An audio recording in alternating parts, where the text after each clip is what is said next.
வணக்கம். தமிழன் செய்தி கேளாம். திருவாரூரில் ஆசியாவிலேயே மிகப்பெரிய தேரான தியாகராஜ சுவாமி கோயிலில் தேரோட்டம். லட்சக்கணக்கான பக்தர்கள் பங்கேற்று ஆரூரா தியாககேசா என்று கோஷமிட்டு தேரை வடம்பிடித்து இழுத்தன.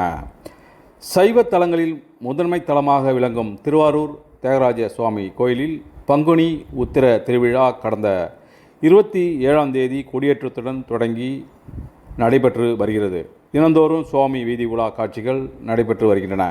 முக்கிய விழாவான தேரோட்டம் இன்றைய தினம் வெகு விமர்சையாக நடைபெற்று வருகிறது. இதனை ஒட்டி தியாகராஜ சுவாமி நேற்று இரவு அஜப நடனத்துடன் கோயிலில் இருந்து புறப்பட்டு தேரில் எழுந்தருளினார். அதனைத் தொடர்ந்து இன்று காலை 8:50 மணிக்கு தேர் வடம்பிடிக்கப்பட்டது. மாவட்ட ஆட்சியர் ஷாருஸ்ரீ தேரை வடம்பிடித்து இழுத்து தேரோட்டத்தை தொடங்கி வைத்தார். இதில் தமிழகம் மட்டுமின்றி வெளிமாநிலங்களிலிருந்து லட்சக்கணக்கான பக்தர்கள் பங்கேற்று ஆருத்ரா தியாககேசாரா என்ற கோஷத்துடன் தேரை வடம்பிடித்து இழுத்து வருகின்றன.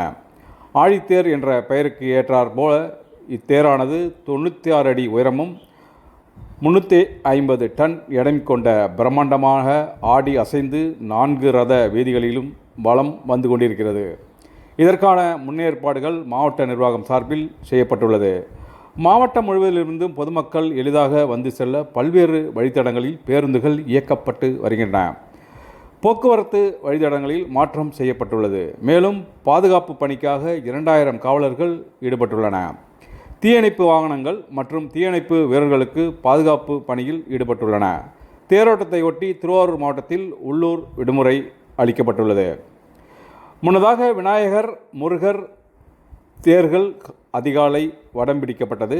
தொடர்ந்து தியாகராஜர் சுவாமி தேர், தொடர்ந்து அம்பாள் மற்றும் சண்டிகேஸ்வர் தேரும் வடம்பிடித்து தொடங்கப்பட்டது. கீழ ரத வீதியில் துவங்கிய தேரோட்டம் தெற்கு வீதி, மேற்கு ரதவீதி, வடக்கு ரதவீதி வழியாக வலம் வந்து இன்று இரவு 7 மணி அளவில் நிலையை வந்து அடையும் என எதிர்பார்க்கப்படுகிறது.